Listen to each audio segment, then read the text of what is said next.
நடக்கிற பிள்ளைகள் எல்லாம் உடனடியாக இந்த தொடக்க நிலையில இந்த காது கேளு தன்மையை கருவி மூலம் பரிசோதிச்சிட்டாங்கன்னா நிச்சயமாக அடுத்ததாக 3ஆம் மாதம் நம்ம பிள்ளைய கவனம் எடுத்து அந்த காது கேட்கிற தன்மையை நம்ம பிள்ளைக்கு கொண்டு வந்துவிட முடியும். அதாவது ஆரம்ப காலத்திலே நம்முடைய அந்த பிரச்சனை ஏற்பட கண்டறிச்சா நம்ம பிள்ளைங்க உடனடியாக அந்த காரியத்து திறனை அதிகரிக்கக்கூடிய என்று நம்முடைய டாக்டர் சொன்னது நமக்கு ரொம்ப மகிழ்ச்சியாக இருந்தது.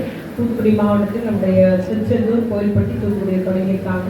இது நம்முடைய பாராளுமன்ற உறுப்பினர் அக்கா கனிமொழி அக்கா அவருடைய முன்னெடுப்பின் மூலம் இது எப்படியாவது என்னுடைய தொகுதி மக்களுக்கு செய்து கொடுக்க வேண்டும் என்று ஏற்கனவே ஒரு முகாம் நடத்தினாங்க. அந்த டாக்டர் நம்முடைய ஊரில் உள்ள எல்லாரையும் குறித்து அவங்களுக்கு எல்லாமே காதியக்கும் கருவி, உயர்ந்த சிகிச்சை, அறுவை சிகிச்சை எல்லாம் பண்ணி கொடுத்துருந்தாங்க. அதற்கு அடுத்தபடியாக இன்னைக்கு இந்த ஒரு தொடக்க பரிசோதனை மையத்தை தொடங்குவது நிச்சயமாக நம்ம பகுதி மக்களுக்கு மட்டுமல்ல, அறிந்து தெரிந்து அறிவுள்ள யார் வந்தாலும் இங்கே நிச்சயமா பரிசோதனை பண்ணுவாங்க.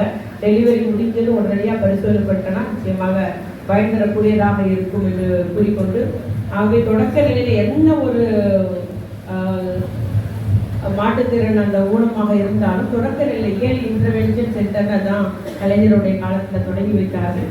எல்லாமே தொடக்க நிலையிலே பார்க்கும்போது அதை சரி செய்திட முடியும் என்பதை அறிந்து இன்னைக்கு எல்லா இடமும் தமிழகத்துக்குமே இந்த 7 இன்டர்வென்ஷன் சென்டர் இருக்குது.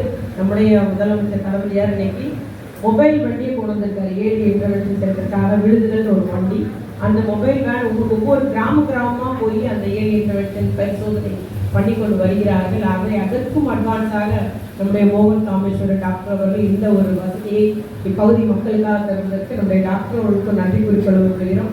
இந்த நிகழ்வை நம்முடைய பகுதிக்காக எடுத்து சென்ற பெரும் பிரயாசப்பட்டு கொண்டு வந்த அக்கா கனிமொழி அவர்களுக்கும் அனைவரும் சார்பில் நன்றி கூறி அமர்கிறேன். நன்றி, வணக்கம்.